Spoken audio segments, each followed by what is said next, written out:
Hey, welcome back to Deep Talks. I'm Peyton and I am here with Herb, a pianist, poet, photographer, and mental health advocate.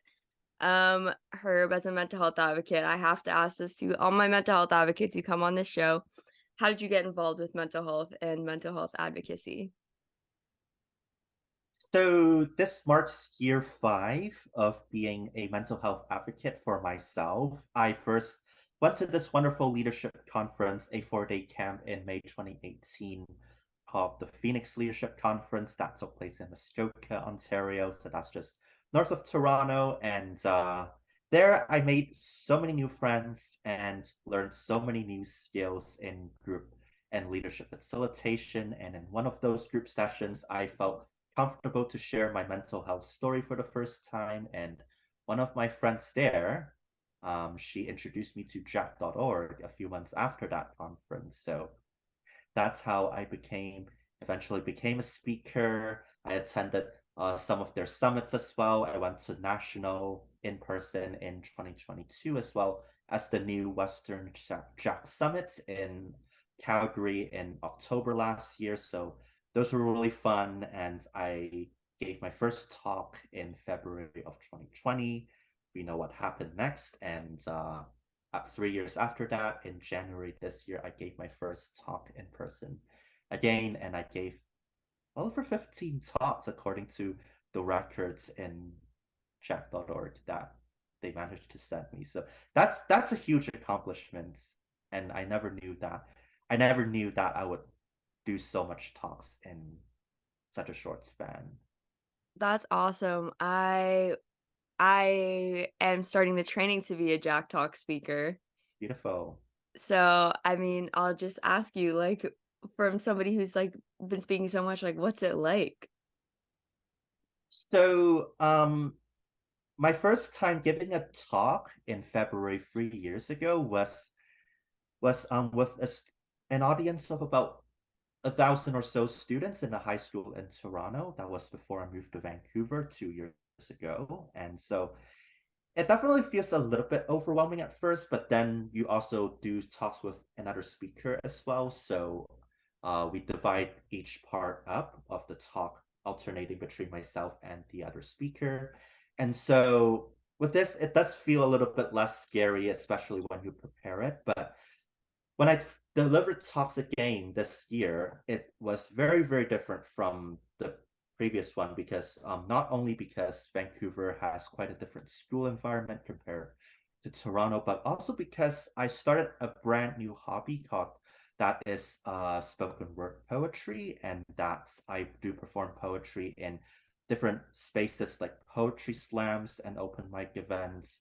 Here we do have the Vancouver Poetry Slam, and I started studying with this wonderful poet. Her name is Lindy Nolte, and she lives in Vancouver, a school teacher here, but also is from South Africa originally. And she has some really, really wonderful poetry that she has performed and also connects so much with mental health. And also, she has done workshops as well. So I was in this really nice workshop that she did in November last year that led me to me performing poetry the first time ever in December. And she did another set of workshops that completely changed my life because not only was I able to overcome social anxiety, I was able to really improve how I do my Jack talks in real life without much input from the program coordinators who train speakers.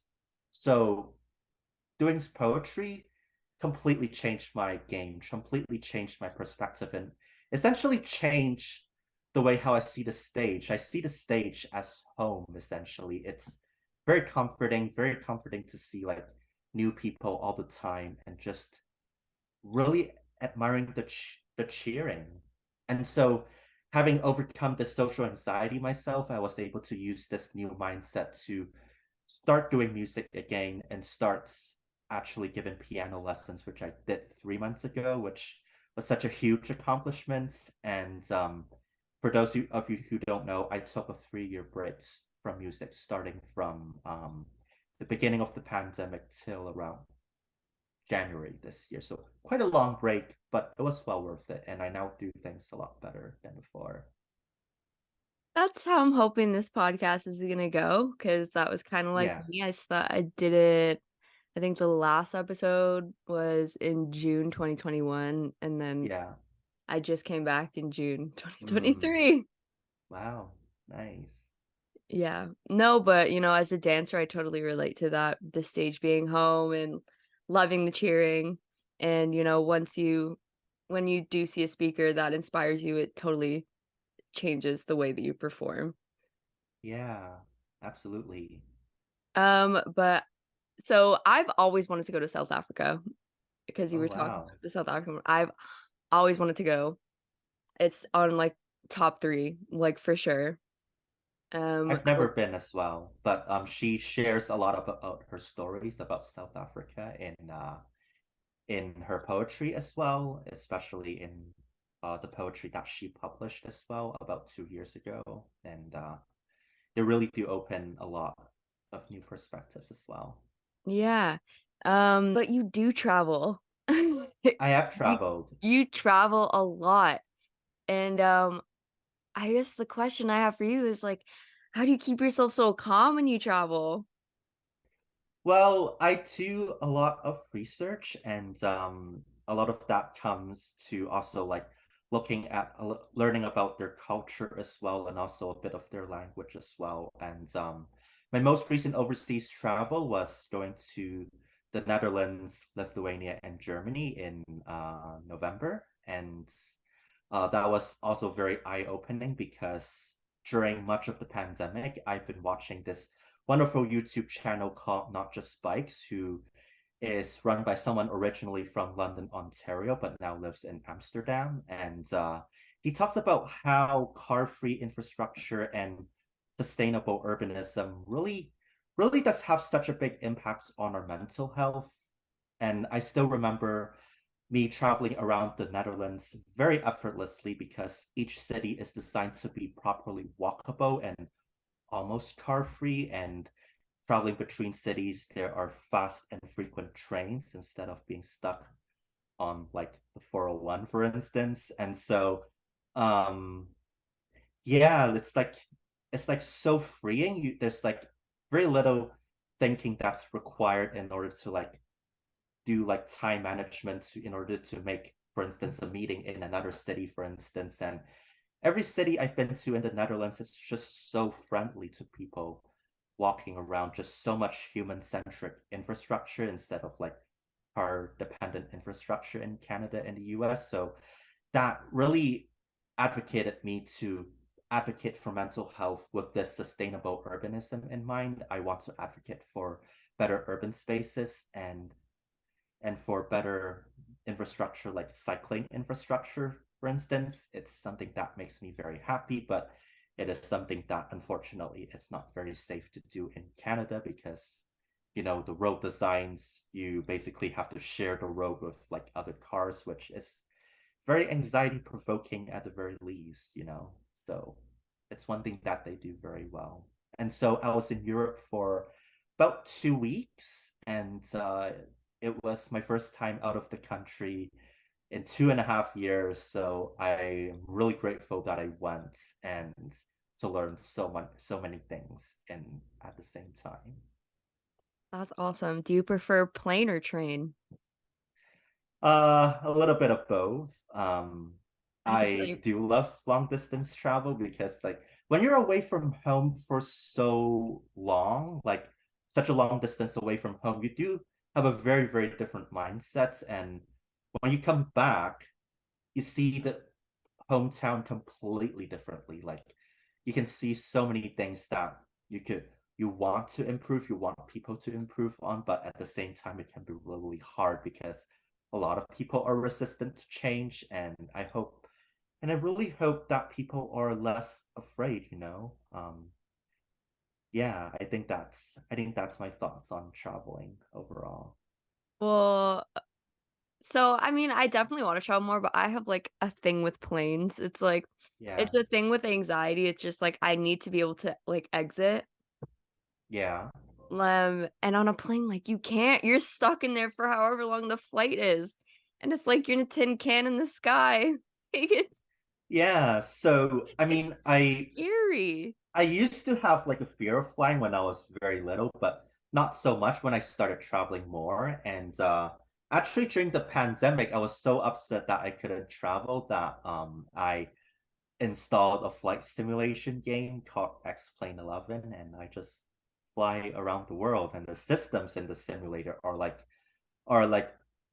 the same as in the real world, so the same as in the planes that's featured in the real world. So a lot of pilots do use that software, and you do learn so much about things about like critical thinking and safety critical aspects as well of flying, and so that really did reduce a lot of anxiety.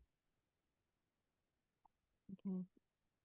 Yeah, Won't reduce mine, but you know what? That's good advice. yeah, it's great. Okay, so for the next question, what do you feel when you play the piano, when you share poetry, and when you share photos? So basically, they are three very different things. When it comes to practicing, when I'm playing piano, for instance, I have a very unique mindset. I tend to really concentrate on the music and just really think what the composer is really doing and how the textures on the piano is like pertaining to different pieces. When you do play older music, you tend to depart further and further away from the modern piano because when you're playing like older music like Bach or Mozart or Beethoven, there's like they use quite a different instruments like period instruments as we call it in music school that are quite different to the touch and sound. So you probably want to like emulates that sound as best as you could. But obviously, there's only so much you could do. And there's actually a lot of events and competitions actually that specialize in period instruments like the forte piano and the harpsichord. And so they're really fun to play. When I was in university, it opened me up to a different perspective totally. And it was just really great to learn all of these different instruments. And when you go further in back into the modern period, obviously the modern piano flourished around the late 19th century to the present day, and so you get to explore a different kind of music. For instance, been learning a little bit of Scriabin's music as well, a composer from the Russian Empire, and his music is very mystic and colorful. Apparently, he could see colors while he played different notes and chords, something called synesthesia. And so that's really influenced how he created music in a way that's very rich in imagery, I would say. It's impossible to summarize his music into words, though. And I guess it's the same with poetry as well. Poetry, there's a little bit of a different meaning to it, a different thought process to it because first of all when I do write poetry I usually do it in a stream of consciousness method, something that I've learned and refined through studying poetry with Lindy Nolte, and she really gave us a lot of different prompts in her really beautiful setting that she did teaching in, and also when she began each session, she shared a little relaxing playlist that's like completely out of this world. That music she shared, it's like completely out of this world. And when you're in that, you basically forget everything else from the outside world and really just concentrate in the workshop with a few other people and Lindy as well. And so when you're in this space, you really think, wow, life could be so beautiful like this. It's like completely different from home. And so I guess the same could apply to like photography as well. But obviously, photography is a much older hobby than poetry. And so I have a very different process to it. But basically, I explore different lighting, different textures, different places. My favorite part to do photography was actually in New Zealand around this time 4 years ago, actually, when I went to Lake Tekapo, which for those of you who don't know, it's in the South Island and it's halfway between Christchurch and Queenstown. That place is gorgeous. It's a night sky reserve, so there is an optical telescope, an observatory there, and when the lights are all out, you can see stars with the naked eye. So with both my camera on a long exposure and my naked eye, I could see that band that is the central part of the Milky Way very clearly, a part of the galaxy that is very hard to see from the northern hemisphere because our south pole tends to point towards the galactic center while the North Pole points away. So the northern hemisphere sky tends to be a little bit darker than the southern part. So it's really, really interesting to see all of that in action. And I'm really grateful to go to so many of these unique places to refine my photography in. So yeah.